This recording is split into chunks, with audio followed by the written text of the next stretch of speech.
So Dana, on the board, you can say this was a night of history. It was a night of generational change, perhaps. We'll see about that over time. And it was a night where you can go to different places on this map that, frankly, a lot of people did not expect. Let me start here.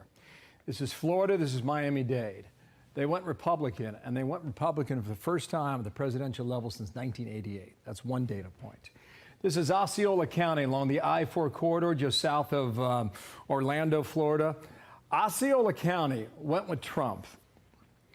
There are, in the county itself, 50% Hispanic. Of the Hispanics, 30% are Puerto Rican.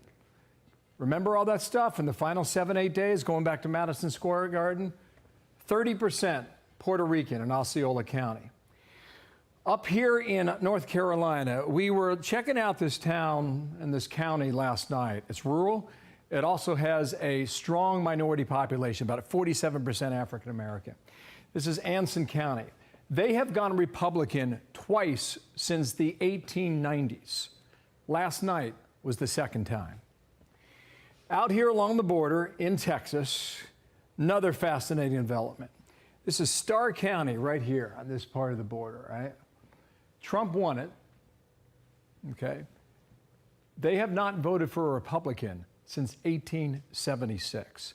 That's how far-reaching this victory was for Trump last night. Stay down along the border, okay? You see all that red?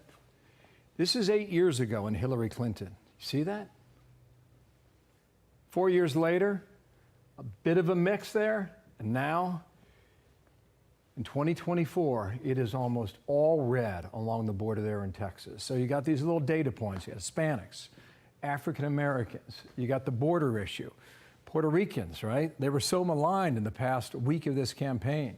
They sure didn't vote like it last night. Let's move on over here to the board, bringing Harold Ford and Karl Rove. I think they got 45 minutes of sleep between the two of them, if you add it up. And gentlemen, thanks for being with us here Let's today. be clear, we were in different hotels. Yeah. All right, I was at home, Karl. Yeah, Harold must have gut felt. Got it. I live here. Top line thought, go.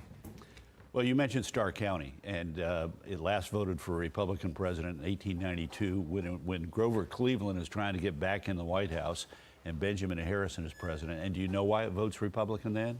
Because it was a port, and the port inspector, the person who collected tariffs, wanted to keep his job. So he got all of his friends and neighbors to vote Republican. It is the county in America with the highest percentage of Hispanic population, the highest of any county in America, and it is also the county that has voted for the Democrat Party longer than any other county in America.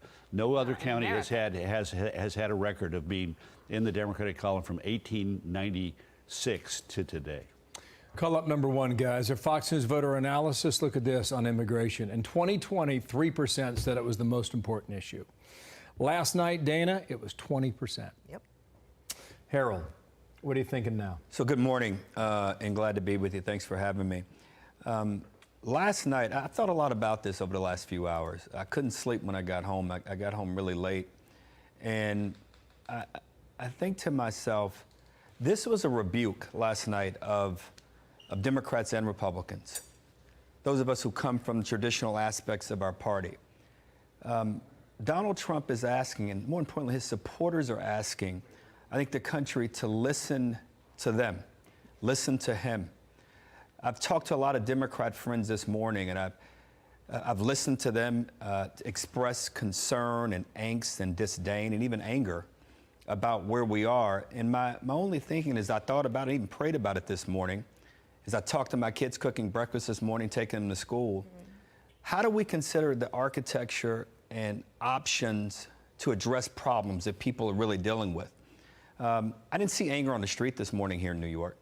I didn't hear or feel any kind of uncomfortableness. But something in our country is asking those of us, Karl and I come from traditional parts of our party, they're dead. Donald Trump is saying to the country and to the parties in many ways, and more importantly, his supporters, listen to us, respond to our problems, and address our problems in a very, very different way. My party's knee-jerk reaction is maybe Kamala Harris got this too quickly. Maybe she shouldn't have been the nominee. Maybe that's true. Maybe she shouldn't have picked Tim Walz. Or maybe she shouldn't have picked Tim Walz. Maybe she should have picked, maybe that's true. But something else is going on that I think we as a country have to listen to and be willing to respond to in a different way. And I don't know the answer this morning, Bill. Or Dana, but I know this, something has happened. Yeah. And we have to respect it, accept it, and figure out ways to move on. Well, it'll be fun to do all that with you in the coming months. But I want to ask Carl about Kamala Harris's decision to not address her supporters, not to call President Trump, wrong. not to give him a chance to have an election night victory party. And what we just heard is that they radio silence, Yeah. they know nothing from her. Yeah. What's going on? Well, there must be a lot of bitterness there, and I don't blame her in a way. She thought she was going to win. I mean, they really were out there saying, we're going to take this whole thing. And look, she has not had the benefit of a long primary campaign and a long general election campaign. She was a presidential candidate for just over 100 days. Why is that a disadvantage? Because look, if you get into this contest and have to slog for month after month in early primary states, and you spend month after month then focused on the general election, you get to have an understanding of how gigantic an enterprise it is and how fortunate you are to be there, but there's no guarantee of success.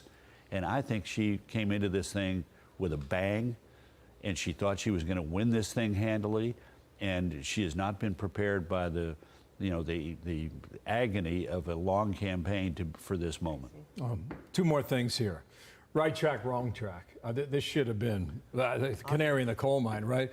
Wrong direction. And our Fox News voter analysis, taken over a period of 7 or 8 days among more than 100,000 people in all 50 states, 70% say wrong direction. Here's another thing. Among Hispanics, Trump gains 6 points. Among black voters, he gains 7, and probably more among black men. Harold. It goes again to the point. I think people are hurting in many ways. They're concerned about not only economic security issues here at home, but national security issues. And I think are eager and hungry for a different set of answers, a different set of thinking. For those who thought that an African American woman would gain the support of African Americans just by definition and by virtue, they're just wrong. Donald Trump has introduced something in our politics that he probably introduced years ago, but we are just now fully accepting and understanding it. So again, I say to my party and even say to those in the other party, we've got to figure out ways to address this and deal with him, work with him, and more importantly, work with the people and address the aspirations of those who supported him, which when we look at this, we're going to find that he attracted a coalition of people unlike a Republican has attracted for many, many years. And what you said over there on the board and Carl affirmed is only another illustration of that, an affirmation. Very thoughtful. Thank you, Harold. Thank you, Carl. It was great to be with you guys last night. What a team. Really, really great. You and too, Dan. I'm awake. Bud and Martha did a great job. All of us did a great job. It was right, yeah. terrific.